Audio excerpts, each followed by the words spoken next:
நம்ம இன்றைக்கி கேரட் பால் வச்சு ரொம்ப டேஸ்டியான கேரட் ஜாமுன் எப்படி செய்கிறதுன்னு தான் பார்க்க போகிறோம். இது ரொம்ப ஈஸியான ஒரு ஸ்வீட் ரெசிபி, டேஸ்ட்டும் ரொம்ப சூப்பராக இருக்கும். குழந்தைங்கள்லேருந்து பெரியவங்க வரைக்கும் விருப்பப்பட்டு சாப்பிடுவாங்க. ஓகே, இப்போ வாங்க இந்த ரெசிபி எப்படி செய்கிறதுன்னு பார்க்கலாம்.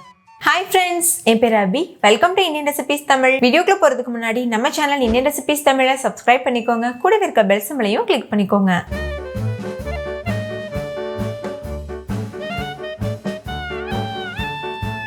ஃபர்ஸ்ட் இந்த ரெசிபி பண்ணுறதுக்கு 6 மீடியம் சைஸ் கேரட் எடுத்துக்கோங்க. கேரட்டை நல்லா வாஷ் பண்ணிவிட்டு 2 பக்கமும் கட் பண்ணிவிட்டு ரிமூவ் பண்ணிடுங்க. பாருங்கள் இந்த மாதிரி. இப்போ இதை பொடி பொடியாக கட் பண்ணிக்கோங்க. எந்தளவு முடியுமோ அந்தளவு பொடியாகவே கட் பண்ணிடுங்க. ஏன்னா நம்ம அப்போ தான் மிக்ஸி ஜாரில் போட்டு அரைக்கும் போது நல்லா அரைப்பட்டு வரும். இல்லைனா 1-2 கேரட் மட்டும் முழுசாக நிற்கிற மாதிரி இருக்கும். முடிஞ்ச அளவுக்கு இந்த மாதிரி பொடியாக கட் பண்ணிடுங்க. அப்படி இல்லைன்னா நீங்கள் துருவி கூட எடுத்துக்கலாம். இப்போ பாருங்கள், எல்லா கேரட்டும் கட் பண்ணி எடுத்தாச்சு. இது ஒரு மிக்ஸி ஜாருக்கு மாற்றிக்கோங்க. மாற்றிட்டு ஃபைன் பேஸ்ட்டாக அரைச்சி எடுத்துக்கோங்க. தண்ணி சேர்க்கணுன்னு அவசியம் இல்லை. ஒரு வேளை ஒழுங்காக அரைப்படலைன்னா நீங்கள் தண்ணி சேர்த்துக்கலாம். இந்த அளவுக்கு நைஸாக அரைச்சிட்ட பிறகு இதை ஒரு அடிகனமான பாத்திரத்துக்கு மாற்றிக்கோங்க. நான் நான்ஸ்டிக் பேன் எடுத்திருக்கேன். நீங்கள் நார்மல் பேனில் கூட செய்யலாம். இப்போ இது பச்சை வாசனை போகிற வரைக்கும் நல்லா வதக்கிடுங்க. ஸ்டவ் மீடியம் ஃப்ளேமில் இருக்கட்டும். லோ ஃப்ளேமில் மீடியம் ஃப்ளேமில் மாற்றி மாற்றி வச்சு வதக்கிக்கோங்க. அடுத்து ஒரு 6 ப்ரெட்டு கிட்ட எடுத்துக்கோங்க. நான் மில்க் ப்ரெட் யூஸ் பண்ணியிருக்கேன். நீங்கள் நார்மல் ப்ரெட் யூஸ் பண்ணிக்கலாம். ஆனால் மில்க் ப்ரெட் கிடச்சதுன்னா அது யூஸ் பண்ணிக்கோங்க. அதுதான் நல்ல ஒரு ரிச் டேஸ்ட்டு கொடுக்கும். இந்த மாதிரி சின்ன சின்ன பீஸஸாக உடைச்சிட்டு இந்த ஒரு மிக்ஸி ஜாரில் சேர்த்துக்கோங்க. ஓரங்கள்லாம் கட் பண்ணணும்னு அவசியம் இல்லை, அப்படியே சேர்த்துக்கோங்க. சேர்த்துட்டு ஃபைன் பவுடரை அரைச்சி எடுத்துக்கோங்க. பாருங்கள், இது நல்லா நைஸாக அரைச்சாச்சு. இப்போ இது ஒரு ஓரமாக இருக்கட்டும். இன்னொரு பக்கம் கேரட் நல்லா வதங்கிருச்சு.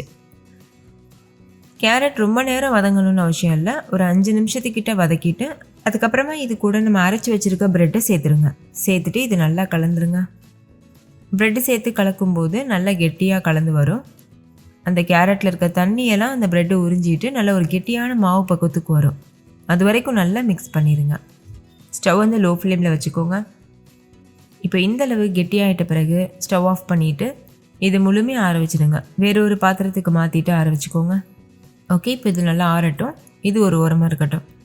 அடுத்து நம்ம பால் சூடுபடுத்திக்கலாம். அதுக்கு ஒரு அடிகனமான பாத்திரம் எடுத்துகிட்டு அதை நல்லா வாஷ் பண்ணி எடுத்துக்கோங்க. பாருங்கள் இந்த மாதிரி அதில் லேசாக தண்ணி இருக்கணும்.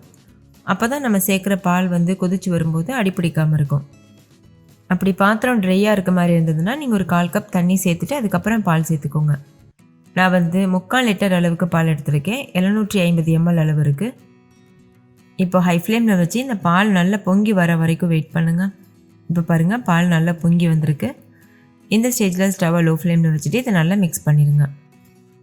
இப்போ இது கூட 3/4 கப் அளவுக்கு பால் பவுடர் சேர்த்துக்கோங்க. சேர்த்துட்டு ஸ்டவ்வை லோ ஃப்ளேம்லேயே வச்சுட்டு நல்லா மிக்ஸ் பண்ணிடுங்க. கொஞ்சம் கூட கட்டிகள் படக்கூடாது. அந்த மாதிரி பார்த்து நல்லா கலந்துட்டு ஹை ஃப்ளேமில் வச்சு ஒரு நிமிஷத்துக்கு கொதிக்க வச்சுக்கோங்க. 1 நிமிஷத்துக்கு கொதித்ததுக்கப்புறமா 1/2 கப் அளவுக்கு சர்க்கரை சேர்த்துக்கோங்க. சர்க்கரை சேர்த்துட்டு நல்லா கலந்துருங்க. சர்க்கரை முழுமையாக கரையணும், அது வரைக்கும் நல்லா மிக்ஸ் பண்ணிடுங்க. சர்க்கரை முழுமையாக கரைஞ்சிட்ட பிறகு இது கூட 1/4 டீஸ்பூன் அளவுக்கு குங்குமப்பூ சேர்த்துக்கோங்க. சேர்த்துட்டு 2 டேபிள் ஸ்பூன் பொடியாக கட் பண்ணின பாதாம், 2 டேபிள் ஸ்பூன் பொடியாக கட் பண்ணின பிஸ்தா தூவிக்கோங்க. கொஞ்சம் நட்ஸ் மட்டும் எடுத்து தனியாக வச்சுருங்க, நம்ம கடைசியாக தூவிட்டு சர்வ் பண்ணுறதுக்காக. இப்போ இதை நல்லா மிக்ஸ் பண்ணிடுங்க. நட்ஸ் எந்த அளவுக்கு அதிகம் சேர்க்குறீங்களோ நம்ம சாப்பிடும்போது நட்ஸ் வாயில் கடிப்படும். அப்போ ரொம்ப டேஸ்டியாக இருக்கும். நம்ம பாதாம் பால்லாம் குடிக்கும்போது நட்ஸ் இடையிடையில் கடிப்படும்ல, அந்த மாதிரி. இப்போ ஹை ஃப்ளேமில் வச்சு ஒரு 10 நிமிஷத்துக்கு இது நல்லா கொதிக்க வச்சுருங்க. இந்த பால் நல்லா கெட்டியாகிட்டு வரணும். 10 நிமிஷத்துக்கு அப்புறமா 1 டீஸ்பூன் ஏலக்காய் தூள் சேர்த்துக்கோங்க. சேர்த்துட்டு நல்லா கலந்துருங்க.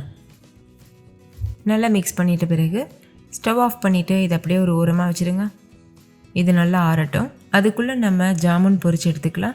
இப்போ நம்ம ஏற்கனவே ஆற வச்சு வச்சுருக்கோம்ல கேரட்டை, அது நல்லா ஆறிருக்கு. கையில் கொஞ்சமாக நெய் இல்லைன்னா எண்ணெய் அப்ளை பண்ணிவிட்டு சின்ன சின்ன உருண்டைகளாக எடுத்து உருட்டிக்கோங்க. பாருங்கள் இந்த மாதிரி. கொஞ்சம் கூட கிராக் இல்லாமல் உருட்டிக்கோங்க. இதே போல் மீதி இருக்க எல்லா மாவுலையும் உருண்டைகள் உருட்டி ஒரு பிளேட்டில் அரேஞ்ச் பண்ணி வச்சுருங்க. பாருங்கள் இந்த மாதிரி தான் உருட்டணும். இப்போ எல்லா மாவுலையும் லட்டு ஷேப்க்கு உருட்டிட்டு தனியாக வச்சாச்சு. இது ஒரு ஓரமாக இருக்கட்டும். அடுத்து பொரிக்க தேவையான அளவுக்கு எண்ணெயை சூடுபடுத்திக்கோங்க. ஹை ஃப்ளேமில் வச்சு எண்ணெய் நல்லா சூடாயிட்ட பிறகு ஸ்டவ்வை லோ ஃப்ளேமில் வச்சுருங்க.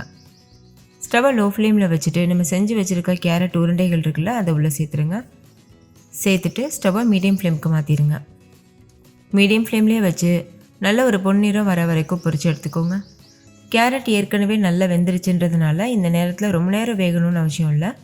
லேசாக அது கிறிஸ்பியானால் போதும், அதுக்காக தான் நம்ம பொரிக்கிறோம். இடையிடையில் ஹை ஃப்ளேமில் மீடியம் ஃப்ளேமில் மாற்றி மாற்றி வச்சுட்டு நல்லா திருப்பி விட்டு லேசாக கலர் சேஞ்ச் ஆகட்டும், அது வரைக்கும் பொரிச்சுக்கோங்க. இப்போ பாருங்கள், கலர் சேஞ்ச் ஆயிருச்சு. இந்த அளவுக்கு பொரிச்சா போதும். இப்போ இதை வெளியில் எடுத்துகிட்டு வேறு ஒரு பிளேட்டுக்கு மாற்றிடுங்க. இதே போல் மீதம் இருக்க எல்லா கேரட் பால்ஸும் நம்ம பொரிச்சு எடுத்துடணும்.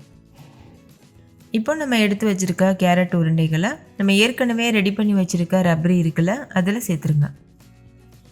சேர்த்துட்டு நல்லா மிக்ஸ் பண்ணிவிட்டு ஒரு 10 நிமிஷத்துக்கு அப்படியே விட்டுருங்க. அதுக்கப்புறமா சர்வ் பண்ணிக்கலாம். அவ்வளோதான், ரொம்ப ரொம்ப டேஸ்டியான கேரட் ஜாமுன் சூப்பராக தயாராகிருச்சு. கண்டிப்பாக நீங்களும் இதே மெத்தடில் ட்ரை பண்ணி பாருங்கள். நல்லா ஜூஸியாக சாஃப்டாக அந்த ரப்பரியோடு சாப்பிடும்போது ரொம்ப ரொம்ப ரிச் டேஸ்ட்டில் இருக்கும். ஸோ மிஸ் பண்ணிடாமல் ட்ரை பண்ணி பாருங்கள். வீட்டில் இருக்க எல்லோரும் மறுபடிக்கும் செய்ய சொல்லி கேட்பாங்க, அவ்வளோ டேஸ்டியாக இருக்கும். ஓகே ஃப்ரெண்ட்ஸ், இந்த வீடியோ உங்கள் எல்லாருக்கும் ரொம்ப பிடிச்சிருக்கும்னு நம்புகிறேன். பிடிச்சிருந்தா லைக் பண்ணுங்கள், உங்கள் ஃப்ரெண்ட்ஸ் கூட ஷேர் பண்ணுங்கள். நீங்களும் உங்கள் வீட்டில் செஞ்சு பார்த்துட்டு டேஸ்ட் எப்படி இருந்ததுன்னு கமெண்ட்டில் சொல்லுங்கள். தேங்க்யூ, பாய்.